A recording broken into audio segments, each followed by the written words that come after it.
আজকে আমি চেষ্টা করব আপনারা যে আশা করে আমাকে ভোট দিয়েছেন, যে আশা করে আপনারা আমাকে একটি জায়গায় বসেছেন, এই আশাটা যাতে আমি আপনাদের সাথে ফুলফিল করতে পারি, এইদিকে ইনশাল্লাহ আমি চেষ্টা করব।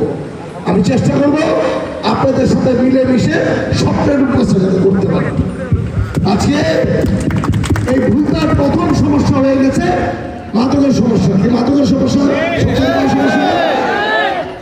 আজকে এই মাদকের জন্য আমি প্রথমে আমার দলীয় ভাইদের ধন্যবাদ জানাই, যে সকলে মিলে যেভাবে করে মাদক ধরতেছে, আপনারা দেখতেছেন না মাদক ধরা, কিন্তু আমরা মাদক শেষ করতে পারবো না যতদিন পর্যন্ত আপনারা না ধরবেন। আপনারা আমরা সকলে মিলে যদি মাদকের ব্যবসায়ীদের ধরি, তাইলে একমাত্র রূপগঞ্জে থেকে মাদক ইনশাল্লাহ শেষ হবে।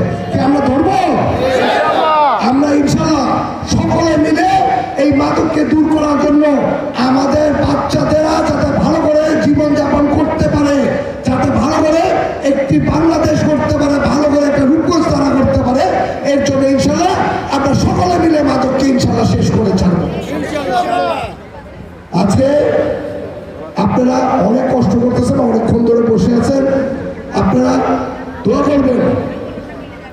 আজকে আমরা এখানে অল্প কিছু মানুষকে মাত্র সামগ্রী দিতে পারছি, যাতে আমরা সৎভাবে সৎ কামনাভাবে আপনাদের প্রতিটি ঘরে ঘরে, রূপগঞ্জে প্রতিটি ঘরে ঘরে যাতে এই সামগ্রী দিতে পারে, এই দোয়াটা আপনারা করেন।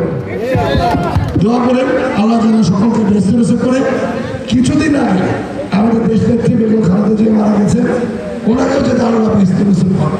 আপনারা দেখেছেন ওনার সুযোগ্য সন্তান যে এখন দেশের প্রধানমন্ত্রী হয়ে আছে, যে জিয়াউর রহমান সাহেব যেভাবে করে দেশ চালিয়েছে, আমি দৃঢ় বিশ্বাস এবার যা দেখতেছি ইনশাল্লাহ ওনার ছেলে ওনাভাবে করে দেশকে সামনে ইনশাল্লাহ আগে নেবে ইনশাল্লাহ।